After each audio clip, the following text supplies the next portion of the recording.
মানে কিছুমান প্ৰধান শিক্ষক আছে মেনেজিং কমিটিৰ লগত মানে মিটি ৰেলি কৰিছে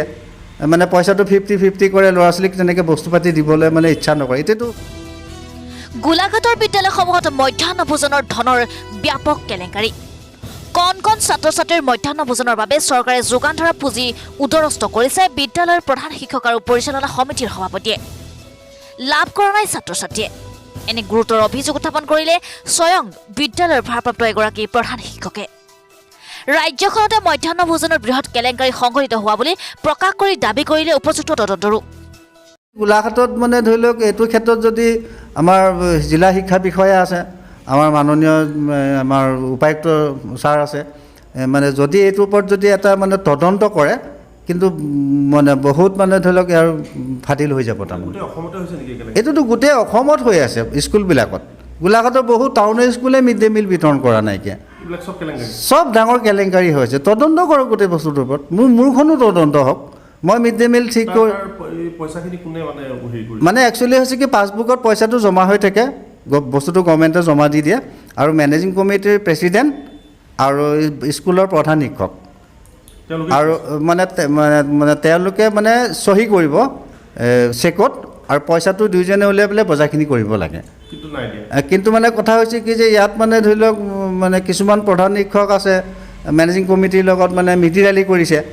মানে পইচাটো 50-50 কৰে ল'ৰা ছোৱালীক তেনেকৈ বস্তু পাতি দিবলৈ মানে ইচ্ছা নকৰে এতিয়াতো লকডাউনৰ সুবিধা লৈছে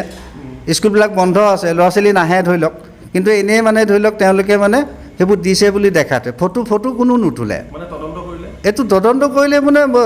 এইটো বহুত কোটি টকাৰ খেল চলি আছে গোলাঘাটতে চলি আছে এইবিলাক বস্তু এখন স্কুলে আপোনাৰ ধৰি লওক মোৰ স্কুলত 120টা ল'ৰা ছোৱালী আছে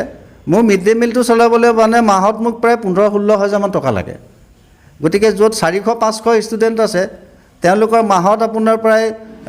50-60 হাজাৰ টকা মাহত বজাৰ কৰিব লাগে গোলাঘাট জিলাৰ চাউডং পথাৰস্থিত জনতা মধ্য ইংৰাজী বিদ্যালয়ৰ ভাৰপ্ৰাপ্ত প্ৰধান শিক্ষক মুস্তাক আলীৰ এই মুকলি অভিযোগ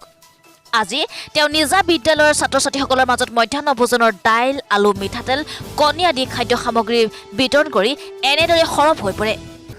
মই এইটোৰ ওপৰত কাম কৰি আছোঁ গতিকে মই দেখোঁ যে এই বস্তুটো মানে ভালকৈ কাম হোৱা নাই কাৰণ মোৰ লগৰ কেইবাজনো প্ৰধান শিক্ষক আছে আৰু যিহেতু মানে ধৰি লওক আমি সকলোকে চিনি পাওঁ আমি ফোনত ইজনে সিজনে কথা পাতোঁ কিন্তু খবৰ পোৱা গৈছে মানে ধৰি লওক এইটোৰ ওপৰত মানে বহুত ডাঙৰ মানে কেলেংকাৰী চলি আছে লকডাউন বুলি সুবিধা লৈছে প্ৰধান শিক্ষকসকলে তেওঁলোকে মানে ফলছ কিছুমান ভাউচাৰ বনাইছে দোকানৰ পৰা মাল নিকিনে যদি 10 কেজি মানে ধৰি লওক কিবা বস্তু কিনে ৰেটটো বঢ়াই লৈছে আৰু ল'ৰা ছোৱালী ধৰি লওক সৰু ল'ৰা ছোৱালী তেওঁলোকে একো নাজানে যি দিছে তাকে লৈ যায় তা গাৰ্জেনক সুধিলে ক'ব বোলে দিছে বস্তু কি দিছে আৰু বোলে সেইকেইটা দিলে আপোনাৰ চব অৰ্ডিনেৰী বস্তু দিয়ে উক্ত বিদ্যালয়খনে ছাত্ৰ ছাত্ৰীৰ মধ্যাহ্ন ভোজনৰ বাবে লাভ কৰা চৰকাৰী ধনেৰে বিভিন্ন খাদ্য সামগ্ৰী ধাৰাবাহিকভাৱে বিতৰণ কৰিছে কিন্তু বহু বিদ্যালয় এতিয়ালৈকে ছাত্ৰ ছাত্ৰীক খাদ্য সামগ্ৰী যোগান ধৰা নাই উল্লেখ্য যে বিদ্যালয়তে ৰান্ধি বাঢ়ি মধ্যাহ্ন ভোজন দিব লাগে যদিও কোভিড পৰিস্থিতিৰ বাবে যোৱা 16 মাৰ্চৰ পৰা 31 অক্টোবৰ পৰ্যন্ত প্ৰথম শ্ৰেণীৰ পৰা অষ্টম শ্ৰেণীৰ ছাত্ৰ ছাত্ৰীসকলক প্ৰতিদিনৰ মধ্যাহ্ন ভোজনৰ বিপৰীতে নিৰ্ধাৰিত পৰিমাণৰ চাউল দাইল আলু পিঁয়াজ মিঠাতেল সয়াবিন জাম কণী শাক পাচলি আদি প্ৰতিগৰাকী ছাত্ৰ ছাত্ৰীক ঘৰলৈ গৈ যোগান ধৰাৰ চৰকাৰে নিৰ্দেশ দিয়ে সেই অনুসৰি পুঁজিও যোগান ধৰে কিন্তু গোলাঘাট জিলাৰ বহু সংখ্যক বিদ্যালয় প্ৰদান নকৰি ব্যাপক কেলেংকাৰী সংঘটিত কৰাৰ অভিযোগ উঠিছে এনে গুৰুতৰ মুকলি অভিযোগ স্বয়ং বিদ্যালয়ৰ ভাৰপ্ৰাপ্ত প্ৰধান শিক্ষক মুস্তাক আলীয়ে কৰাৰ পাছতে জিলা উপায়ুক্ত আৰু জিলা প্ৰাথমিক শিক্ষা বিষয়াই উপযুক্ত তদন্ত কৰাৰ অৱকাশ হ'বনে খুদকিনা হাইকাৰ সহযোগত news x report live Assam এইটোতো গোটেই অসমত হৈ আছে স্কুলবিলাকত গোলাঘাটৰ বহুত টাউনৰ স্কুলে মিড ডে মিল বিতৰণ কৰা নাইকিয়া সব ডাঙৰ কেলেংকাৰী হৈছে তদন্ত কৰক গোটেই বস্তুটোৰ ওপৰত এইটো এটা মানে জিলা উপায়ুক্ত দ্বাৰা আমাৰ শিক্ষা বিষয়ালয়ক এটা নিৰ্দেশ দিয়ক যে প্ৰতিখন বিদ্যালয়ত যাব লাগে